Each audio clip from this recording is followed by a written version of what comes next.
안녕하십니까. 진짜 별과 함께하는 점성술 크로노사이트 주간 운세보 2023년 1월 후반부입니다.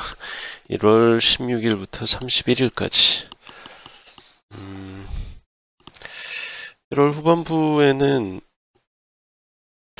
뭐가 좀 많긴 합니다. 많긴 한데 일단 중요한 구조는 이제 수성 순행 정지, 그리고 금성하고 토성이 만난다는 거, 천왕성 순행 정지도 뭐 무시할 수 없죠.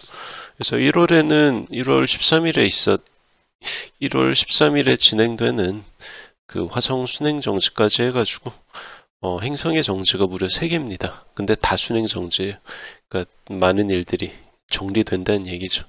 그래서 1월에 작년에 있었던 일들이 1월에 대충 정리가 되고 2월은 좀 쉬어가는 달이고 3월에 또 뭔가 확 몰립니다. 어쨌든 이번 1, 4분기는 그런 식으로 진행될 예정이에요. 자, 어쨌든 첫 번째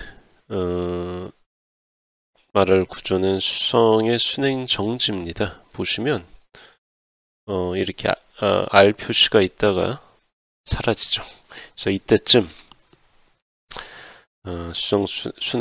수성이 겉보기 운동상에 역행을 그만두고 이제 순행으로 접어드는 겁니다. 그래서 18일에 벌어지고 1월 14일부터 21일 정도까지 유효한 구조예요. 한 일주일 조금 넘게. 자, 어쨌든 이게 또 토성 사인의 목성 텀에서 되게 무거운 어떤 행성의 사인 조합에서 벌어지는 거라 좀 이게 단위가 큽니다. 이번 수성 정지는.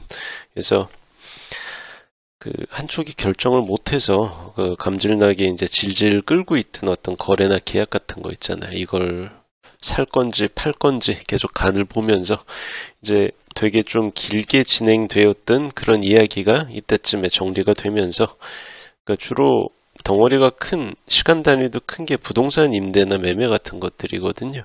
그래서 이런 것들이 이때 정말로 계약에 진입할 수가 있습니다. 그래서 타임로드가 수성이고 올해 프로펙션이 활동궁인 분들, 왜냐하면 이번 수성 정지는 역행 정지도 순행 정지도 모두 다 그 마갈궁에서 활동궁에서 벌어졌기 때문에 그래요. 그래서 그런 분들은 더더욱 자신한테 중요한 일로, 자기한테 가까운 일로 벌어질 것이다 라는 거죠. 자, 그리고 4일 후에 금성이 대내부 알게디랑 만납니다. 염소자리의 별이죠. 1월 22일 하루 정도 유효한 구조입니다. 자, 이때는 약간 좀 자기 마음의 유혹에 넘어간달까. 원래라면 쪽팔려서 못할 만한 일들 있죠. 욕먹을까봐 두려워하는 일들을 이때 갑자기 내가 선택해도 될 것 같은, 해도 될 것 같다는 그런 느낌이 들어요. 그래서 사람을 홀리는 거지, 잠깐. 다들 그럴 때 있잖아요. 그래서 좀 막장 드라마처럼 가려면 임자 있는 사람이 갑자기 내 사람이 될 것도 같게 느껴진다던가, 뺏을 수 있다고 생각이 든다던가, 혹은 뭐 실제로 손에 쥔 돈은 얼마 없는데 할부를 해서든 대출을 받아서든 이거를 사두면 나중에 값이 크게 오를 것 같다는 그런 믿음. 하지만 근거는 없습니다. 이게 뭐 주식이든 명품이든 간에 갑자기 내 분수에 안 맞는 거를 갖고 싶어지는 거죠. 그래서 그렇게 욕심이 훅 올라왔을 때 섣불리 결정을 하면 나중에 후회할 수 있을 뿐더러 그것 때문에 주변에 친한 사람들, 가족들이나 돈이 얽힌 사람들이랑 다툴 수가 있어요. 그러니까 약간 이 하루는 자신을 좀 욕구를 조심할 필요가 있습니다. 하필이면 이때 또 그 설날 연휴이기 때문에 더더욱 그 친지들이랑 싸우기가 쉽습니다. 자, 그리고 그 다음 날에는 천왕성이 R 표시가 사라지죠. 순행 정지합니다. 역행하던 천왕성이 정지하면서 순행으로 이제 접어드는 거죠. 근데 이 도수가 흉성의 맨카르랑 가까워요. 1월 23일이고 이 정지가 1월 19일부터 한 26일 정도, 일주일 정도 유효합니다. 그래서 이 만만치 않은 흉성인 맨카르가 끼어들다 보니까 원래 천왕성 정지 날 때마다 뭐 여러분 이 채널 계속 보신 분들은 알죠.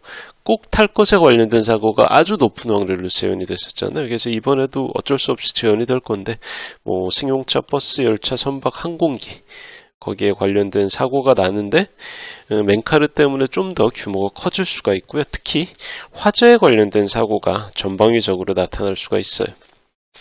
그래서 뭐 당연히 두 가지를 조합을 하면 탈 것에 관련된 화재, 그러니까 승용차가 불이 난다든가 혹은 뭐 열차에서 뭐 마찰로 불이 난다든가 배를 타고 가는데 불이 난다든가 항공기에 어차피 뭐 불 나면 끝이니까 어쨌든 탈 것에 관련된 사고가 화재랑 연관돼서 발생할 확률이 대단히 높아집니다. 그렇기 때문에 사실 그리고 우리 주변에서 승용차에 관련된 화재는 몇 번 이슈가 된 적이 있죠. 한 6, 7년 전에는 특정 브랜드의 디젤차에서 그랬고 요즘에는 특정 브랜드의 전기차에서 그렇죠. 어쨌든 그런 것들이 약간 이때 좀 더 이슈가 되면서 문제가 될 건데 이슈가 된다는 건 무슨 얘기겠어요? 건수가 늘어난다는 거지. 조심합시다. 그리고 특히 누구한테 더 조심스러워야 되냐? 네이탈의 중요한 행성이나 감흥점이 고정궁 13도, 14도, 15도 사이에 위치하는 분들, 특히 황소 13, 14, 15도 이런 분들은 좀 더 주의할 필요가 있어요. 그리고 같은 날에 금성이랑 토성이 만납니다. 1월 23일에 만나고 1월 19일부터 26일까지 유효한 구조예요. 자, 이때는 어떤 식으로 돌아가냐 하면은 친밀한 사람들하고는 보통 스스럼 없이 대하게 되는데 약간 놀려먹기도 하고 장난도 치고 욕도 하면서 근데 이때는 예의를 지키면서 살짝 친한 사람들과도 거리를 두는 게 더 나은 그런 상황이 생길 수가 있어요. 거리를 둔다는 게 마음에서 멀어진다는 게 아니고 일단 외견상으로 서로 불쾌하지 않게 예의를 지키는 거죠. 그러니까 인간관계에서 그저 편해지는 것만 좋은 건 아닙니다. 이거는 사회생활을 좀 해보시면 알 수 있지. 무조건 말을 놓고 친해지는 게 능사가 아니에요. 그래도 되는 사람이 있고 안 그래야 더 좋은 사람이 있는데 선을 잘 지켜야 되는데 이게 또 특정한 부류의 사람들은 무조건 편해져야 좋다고 생각하는 그런 사람들이 있거든요. 특히 이제 예를 들자면 주요 행성이나 감흥점이 거해궁에 뭔가 많이 들어가 있는 사람들이 그런 경향이 있어요. 어쨌든 그렇습니다. 근데 그게 약간 문제가 될 수가 있어. 왜냐하면 얘네들이 만나는 게 금성토성이 만나는 게 지금 토성 사인의 화성텀이거든요. 험합니다. 그래서 거칠고 험한 상황에서 금성토성 회합이 만날 때는 오히려 약간 거리를 두는 게 결과가 좋아요. 만약 그렇게 안 했다가 곤란한 일에 연루될 수가 있습니다. 그래서 그러니까 이거랑 비슷해요. 선 보는 거랑 비슷합니다. 선 볼 때는 서로 잘 보이려고 예의를 지키잖아요. 그러니까 조금 딱딱할지라도 서로 예의를 지키면서 거리를 재는 이 거리를 잰다는 게 꼭 나쁜 것만이 아닙니다. 내가 이 정도까지 나아가도 상대방이 당황하지 않겠지. 일종의 이것도 예의거든요. 배려입니다. 배려. 물론 이게 말하자면 밀어내는 거랑은 좀 다른 거잖아요. 그러니까 그런데 약간 신경을 써야 이때 좋은 결과가 있고, 그러니까 이번에 금성토성 회합이 있을 때 좀 더 좋은 결과가 있고 오히려 부작용 같은 걸 피할 수가 있다는 얘기죠. 자, 그리고 5일 후에 수성이 지나가면서 1월 28일입니다. 눈키랑 아셀라랑 만납니다. 궁수 자리에 서로 붙어있는 별이죠. 1월 27일, 28일, 29일 3일 동안 유효한 구조입니다. 그래서 순행으로 접어들어서 아직 속도를 다 못 찾은 수성이 이번에 세 번째로 눈키랑 아셀라 구간을 지나가죠. 그래서 지난 3주 동안 역행했던 그 수성의 상태랑도 이게 연결이 됩니다. 그러니까 수성 역행 기간 동안 시행착오를 거쳤던 일들의 과실을 이때 따먹기에 딱 적합한 타이밍이죠. 그러니까 최종 결과물을 이때 딱 만들어서 사인하고 도장 찍고 송부를 하고 내 손을 떠나보낸다든가 혹은 준비를 철저하게 다 끝낸 미팅을 마침내 진행을 해서 우호적인 분위기 하에 결론을 내면서 또 서명을 하는 겁니다. 특히 약간 가만히 놔뒀으면 자칫하면 서로 경쟁하는 관계로 틀어질 수 있었던 그런 양측이 이때 협력을 하면서 협력을 하기로 약속을 하면서 서로 이제 시너지 효과를 낼 수 있는, 윈윈할 수 있는 그런 방안을 이끌어낼 수가 있는 거예요. 이거는 수성이, 금성 같은 게 아니고 수성이 만나기 때문에 눈키 아셀라랑 이때는 약간 비즈니스 마인드가 필요합니다. 서로한테 이해관계에 도움이 될 수 있게. 그러니까 그냥 그 감정이 호소하기보다는 실제로 서로 이제 윈윈할 수 있는 그런 방법을 찾아서 합의를 하는 거죠. 그런 일을 하기에, 그러니까 까딱 잘못하면 경쟁자로 돌아설 수 있는 상대한테 손을 내밀어서 협상을 할 수 있는, 협정을 맺을 수 있는 그런 시기죠. 자, 그리고 이틀 뒤에는 금성이 포마라우트랑 만납니다. 1월 30일에 만나고 1월 30일부터 31일 동안 이틀 동안 유효한 구조예요. 소위 이제 알면서 속아 넘어가는 그런 경우들이 있습니다. 그러니까 내가 원하는 게 있는데 이게 충족이 안 돼. 그러니까 내내 욕구불만 상태가 길어지다 보니까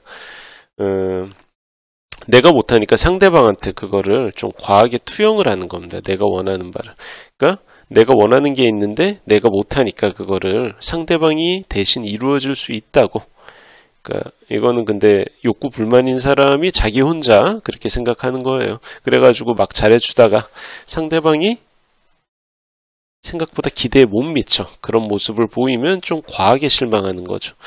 이거를 투영, 투사 뭐 이렇게 얘기를 하는데 근데 정작 따지고 보면 그 부분에 대한 얘기를 그 상대방이랑 제대로 나누어 본 적이 없습니다. 대부분은 자기 혼자 생각하고 자기 혼자 잘해주다가 자기 혼자 실망하는 거예요.